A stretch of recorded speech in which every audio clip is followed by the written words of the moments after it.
J'étais boulanger-pâtissier, chocolatier, glacier, confiseur et traiteur. Avant, j'avais une boulangerie-pâtisserie pendant 6 ans, que j'ai vendue il y a 6 ans. Puis j'ai vendu, je me suis reposé pendant 1 an, puis 1 an c'est rapide, donc je me suis reposé une deuxième année. Et pendant la deuxième année, j'ai cherché une activité à reprendre, mais qui soit pas... Parce que j'avais beaucoup de personnel, j'avais 9 salariés, et puis moi je voulais plus de personnel, je voulais plus de tout ça. Du coup, j'ai eu l'idée des ateliers sans penser que ça fonctionnait aussi bien. C'est beaucoup plus convivial, mais plus sympa, c'est pas la même démarche. Que pour faire plaisir, c'est du partage, c'est beaucoup plus sympa, et puis... il n'y a pas le côté embêtant, occuper des charges, la compta, le machin. À la fin, je faisais plus mon métier, donc je me demandais vraiment ce que je faisais là.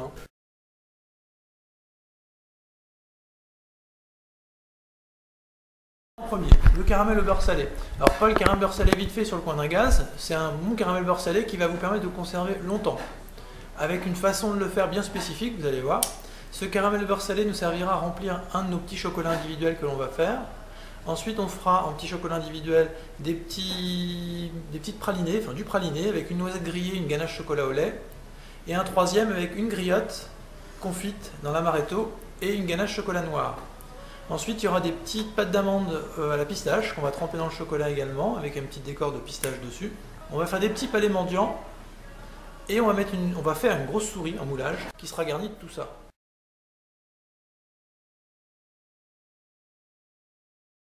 En pâtisserie, il y a plein de bases. Une fois qu'on a les bases, on peut faire tout ce qu'on veut. On se met au bain-marie sur une source de chaleur, on évite de l'eau bouillante parce que le chocolat à 100 degrés, il ne va pas aimer.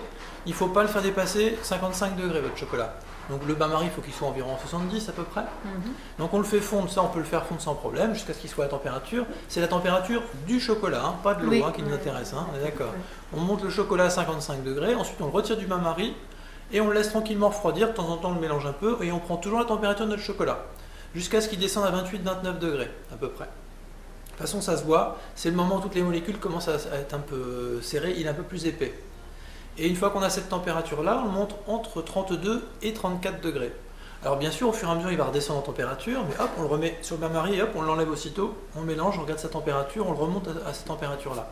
Si jamais on s'est fait avoir, qu'on l'a remonté à 36 ou 38 degrés, et bien on recommence tout.